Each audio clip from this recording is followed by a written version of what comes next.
the organ harvesters of the border zone. Episode 6, The Collectors. Every system has workers you never meet, the ones who turn the gears you're not supposed to know exist. In most industries, they're invisible because their jobs are dull. Logisticians, analysts, warehouse clerks.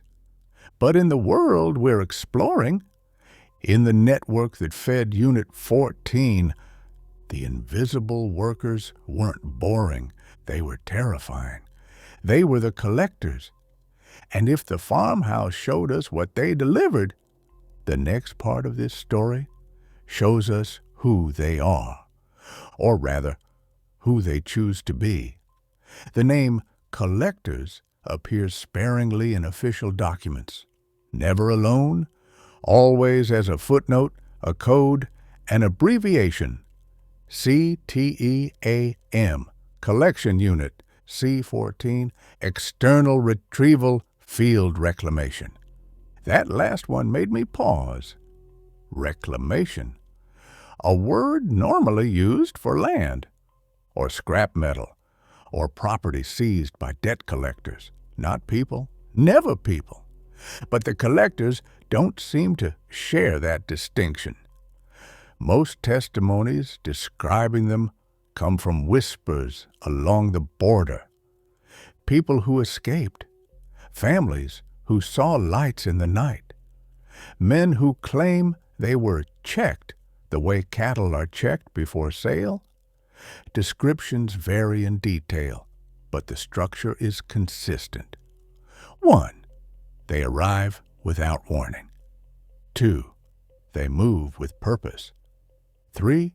They leave nothing behind.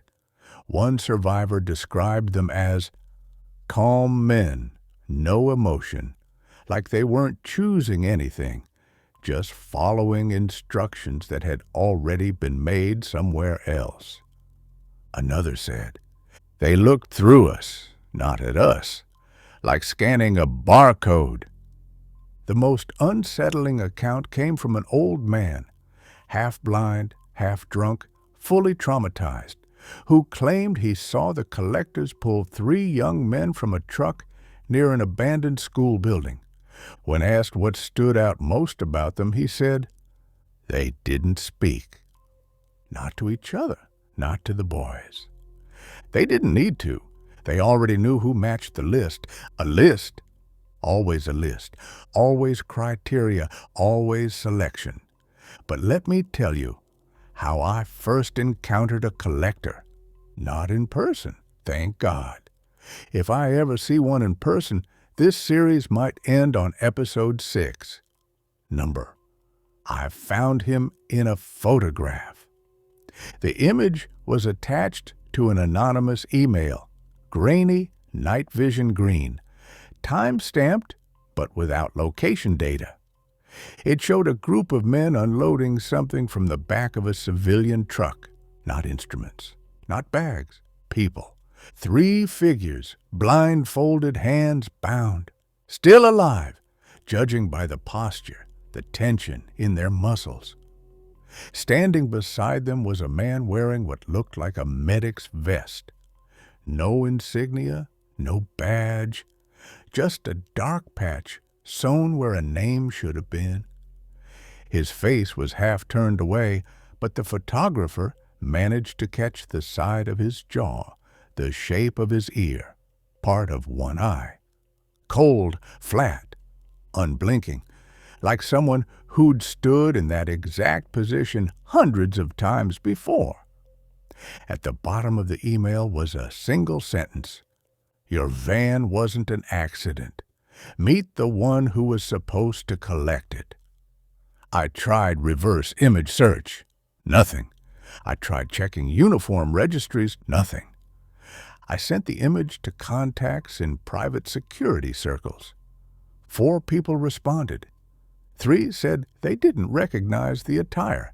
The 4th responded with, do not email me again. A 5th contact responded 3 days later, not with an answer, but with a link. A public news article about a helicopter crash. 7 people dead. The bodies burned so badly they required dental verification. One of the victims was listed as a security consultant for an unnamed medical supply chain. I compared the photos. The resemblance wasn't perfect, but the shape of the ear was the same. And the article noted he had recently returned from foreign field operations. If he was a collector, and nothing proved he was, his death might have been an accident or a cleanup. Collectors aren't allowed to retire. That's what one whistleblower told me. They stay until they're removed. I asked what removed meant. He looked at the floor and said, "Not in the way you mean. More like recycled." Recycled, a word that chilled me more than any bloody table or rusted hook. Because in the industry's own language, recycling doesn't mean killing. It means extracting value. And collectors are valuable bodies. Young, healthy, trained. It was the first time I realized something that should have been obvious. Collectors aren't above the system. They're inside it. Extension of the machine, fuel for the machine, victims of the machine if they ever step out of place. The clearest description of their coordination came from a leaked radio transcript between 2 field units. It's short, efficient, clinical. Unit A, intake confirmed. 4 candidates. Unit B, proceed. Unit A, 3 viable, 1 compromised. Unit B, log compromised as salvage. Unit A, understood. Auditor inbound. Unit B, hold until inspection. 3 viable, 1 compromised, salvage.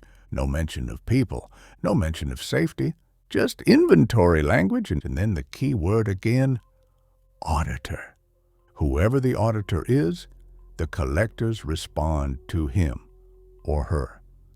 Operational structure suggests auditor equals decides who qualifies. Collectors equals retrieve bodies. Unit 14 equals processes what's retrieved.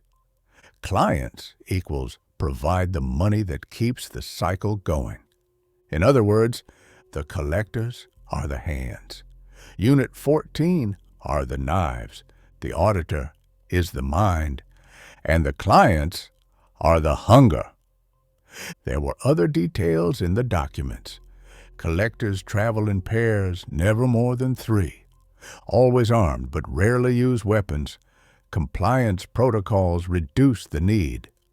Some reportedly carry portable biometric scanners. Others use old-fashioned observation. Posture, breathing rate, eye clarity. They're trained to evaluate human bodies like cattle buyers evaluate livestock. Not with cruelty, with expertise. That's what makes them frightening. Cruelty is emotional, unstable, human.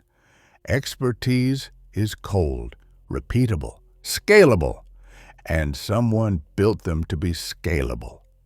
The last clue came from a data file mislabeled as agricultural inventory. Buried inside was a personnel document, a list of individuals flagged for field deployment. Next to each name was a column marked reversion risk, ranges from 0.1% to 64%. I stared at that page for a long time. Reversion to what? Their old identity, their conscience, their sense of humanity. Because the only people who don't revert are the ones who never question the job.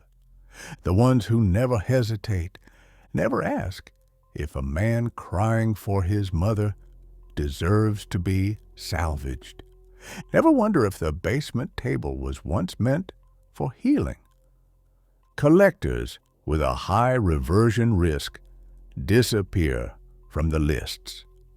Sometimes their route is marked transferred, sometimes reassigned, sometimes nothing at all.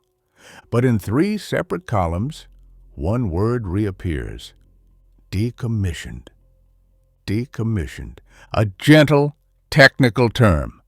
But when those individuals vanish from every database, and when their biometric IDs fail to appear anywhere ever again, it's hard not to wonder what becomes of a collector once they stop collecting. Maybe they retire peacefully. Maybe they flee. Or maybe the machine they served for so long decides to extract the last thing they have left of value: their own organs. If you think that's impossible, wait until you hear what's surfaced next. In the final episode, we follow the trail to its worst conclusion: a package sent to my door, containing something that never should have existed, and a note that suggests the harvest hasn't just continued. It's accelerating.